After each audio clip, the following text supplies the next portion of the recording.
It was one of those brutally hot Texas afternoons when even the cicadas seemed to give up singing. I was out on my ranch, taking a break on the porch with a cold glass of sweet tea, watching the horses wander down to the pond. The sun shimmered off the water like glass, and the horses, 3 of them, all sturdy, trained Mustangs, trotted in with no hesitation.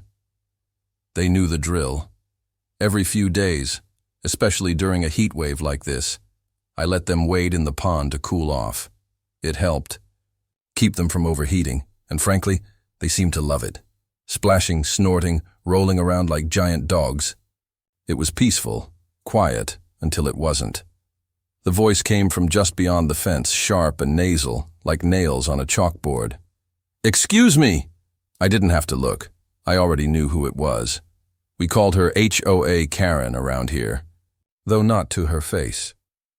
Her real name was Linda something, but she earned the nickname after about 6 weeks of reporting every minor fence color, untrimmed shrub, or flag that wasn't exactly to HOA code.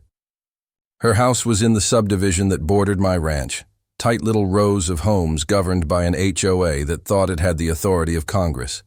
Mine, by contrast, was private land, acres of it, old family property, no HOA, no rules, just land, livestock, and sky.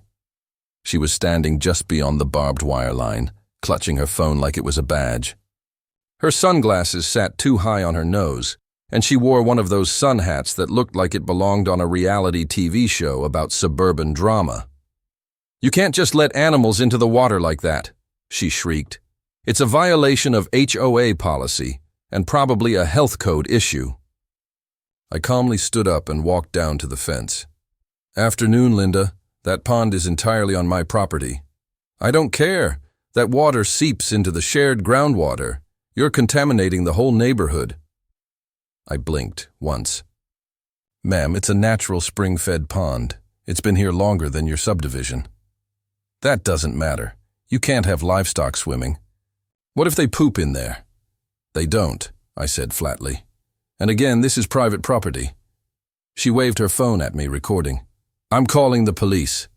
You people think you can just do whatever you want out here because you've got some old land deed or whatever. You think rules don't apply to you?" I shrugged. "Call whoever you like. My horses aren't going anywhere." She stormed off, muttering threats, already dialing.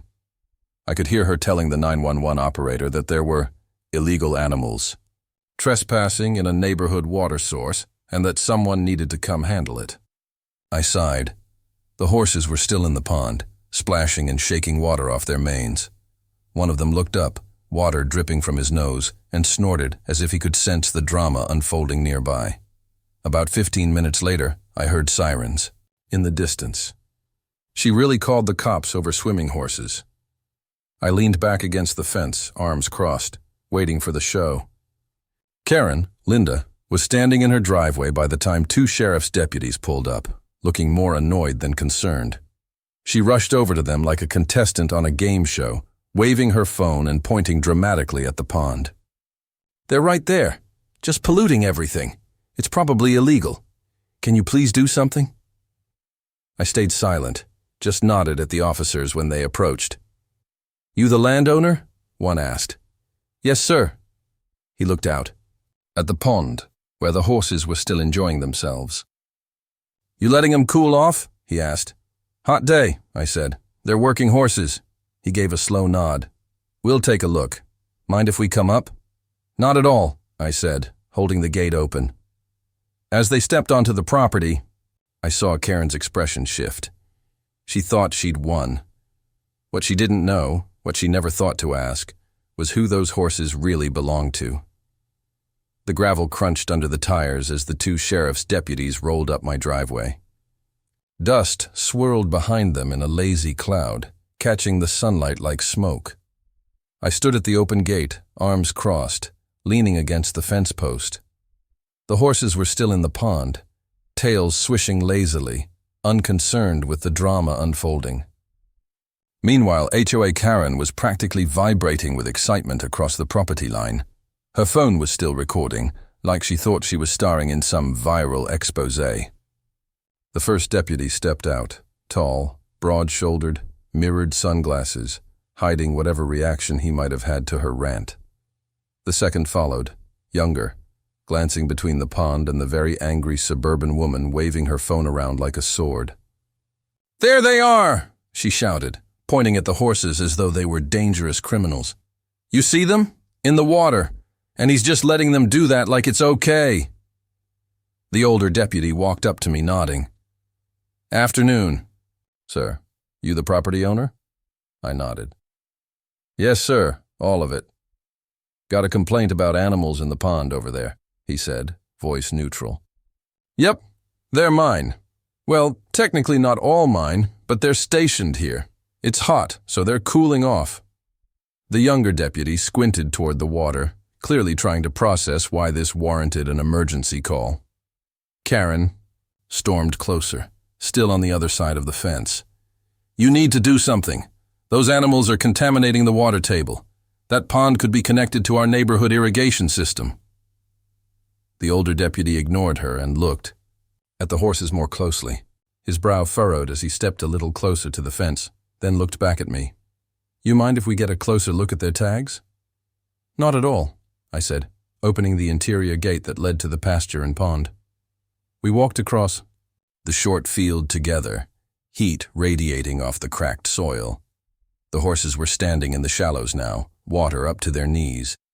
One of them, Jet, raised his head when we approached.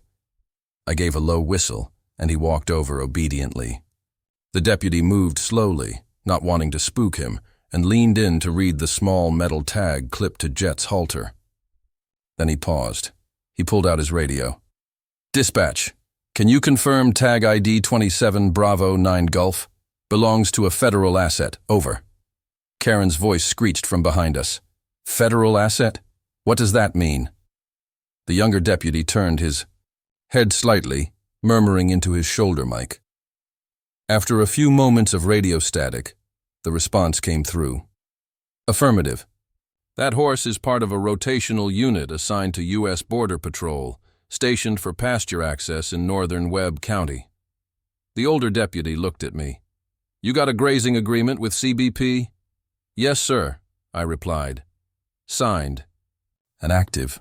They rotate horses through here every couple of weeks for conditioning. Keeps them healthy for terrain patrols." The deputy nodded again, this time with a hint of respect. "Appreciate the cooperation." Karen was sputtering now. Wait, you're saying these are government horses? Like law enforcement horses?" "That's exactly what we're saying, ma'am," the younger deputy replied, walking back toward the fence. "And filing a false report involving federal property could get real messy." Her face drained of color. But, I didn't know. He didn't say that." "You didn't ask," I said calmly. "You just assumed you had the right to interfere." The deputies both looked at her now, serious. "Ma'am, just so we're clear, you called 911 and reported federal horses as being a public health hazard. That's obstruction and potentially misuse of emergency services." Karen started backpedaling, hands up. I didn't know. I just thought, well, maybe next time. Don't go calling the cops on someone else's land," the older deputy said flatly. I looked down at Jet, who had gone back to splashing his hooves in the water. "Seems like he's handling the heat better than some folks," I said. The deputy cracked a small smile. "That he is." Karen turned and stomped back toward her subdivision, phone lowered now, jaw clenched so tight it looked like it might snap. And the horses? They just kept swimming. Back on the porch, the air was thick with silence and heat, broken only by the creak of the screen door as I stepped inside to grab a pitcher of lemonade. The deputies followed me up the steps, boots thudding against the wooden boards, their eyes scanning the wide-open fields beyond the pond.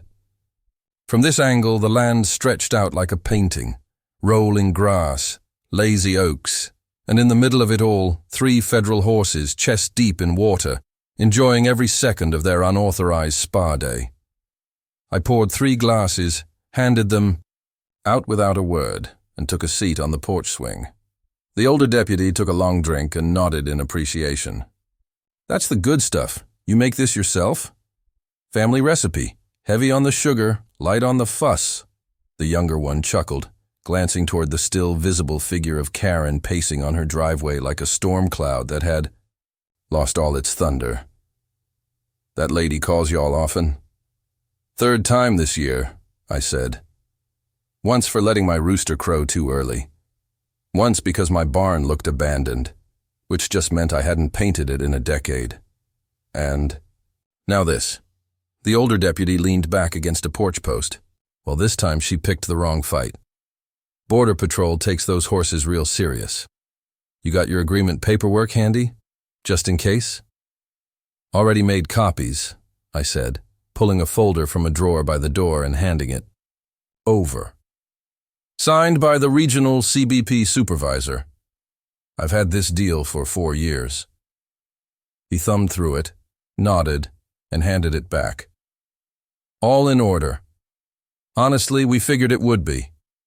Just had to make the visit since she called it in like it was some kind of